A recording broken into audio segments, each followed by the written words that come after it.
Remy? Mom knocks on my door and then comes in. Dad and I are going for a walk on the beach. Want to come? I want to stay in bed a little while longer, I answer. I'll see you when you get back. Sounds good. has already been out and fed. Thanks, Mom. Even though Marilyn Monroe is really my dog, my parents help out and take care of her too. They won't admit it, but I know they love having a dog in the house again. They practically fight over who gets to walk her in the morning, since they're both such early risers. It's hard to believe that Marilyn Monroe's original owner, Amber Seasons, isn't here this summer. She's a Seagate lifer, but her husband got transferred to work in Australia for a few years, so that's where they are now. She finds time to video chat with Marilyn Monroe at least once a week. Mary still remembers her and gets so excited every time she sees Amber on the screen. I roll over and check my phone. I have a text from Micayla, a text from Bennett, and a text from Claire. Micayla and Bennett are going to mornings for croissants, and Claire's already at the community pool, working on her tan. I don't know who to text back first, or where I should go.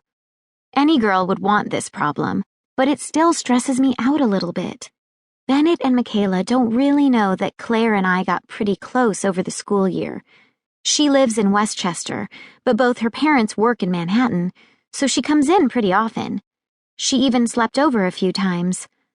I shouldn't feel guilty about this, but I do. At the end of last summer, we were all friends, but it was still kind of an unspoken thing that Claire was more of a side friend, not part of the core group. While I'm changing into my bathing suit and trying to cream cheese a bagel at the same time, my phone rings. It's Claire. Bring a towel, she says. They haven't upgraded since last summer. They're still using the tiny washcloth ones, and they're super scratchy. Will do. Are you coming? She whines. Yup, leaving in 5, just finishing a bagel. Ooh, bring me one? I tell her okay, and I pack my beach bag with a towel, snacks, a water bottle, sunscreen, a hat, and everything else I'll need for the day. I refill Marilyn Monroe's water bowl and leave a note telling my parents where I'm going. Marilyn Monroe looks at me with sad eyes and makes me feel guilty for leaving her behind. We'll go to Daisy's later, I tell her. I promise. Daisy McDougal owns a restaurant on Seagate, but unlike Grumpy Beverly at mornings, she loves dogs and always gives them treats. Mary lets out a resigned whimper and hops up onto the couch by the bay window. I walk over to the community pool wearing my brand new paisley cover-up with my polka dot one-piece. My silver flip-flops clop-clop against the sidewalk, already giving me a blister.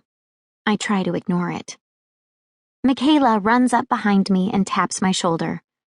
Where are you going? Oh, to the pool to meet Claire. How was mornings?